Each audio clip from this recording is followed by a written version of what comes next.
Nilamon ng apoy ang isang residential area sa Las Piñas. Sa Tondo naman, nasunog din ang isang warehouse ng spare parts ng sasakyan. Narito ang report ni Isay Reyes. Sa cellphone video na kuha ng residenteng si Jerome Zapanta, makikita ang napakakapal na usok na nanggagaling sa mga nasusunog na bahay. Bandang 1:00 ng hapon nang tupukin ng apoy ang mga bahay sa Almanza 2 sa Las Piñas City. Sa video, makikita ang paunti-unting paglaki ng apoy.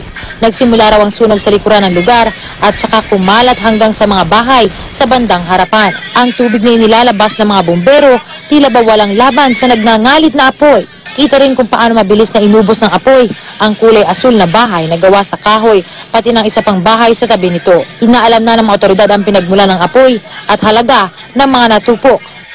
Tinatayang aabot naman sa mahigit 12 milyong piso ang halaga ng naabong spare parts ng mga kotse matapos masunog ang isang warehouse sa Tondo, Maynila. Gumamit na ng chemical ang mga bumbero para masigurong hindi kakalat ang apoy sa mga katabing istruktura.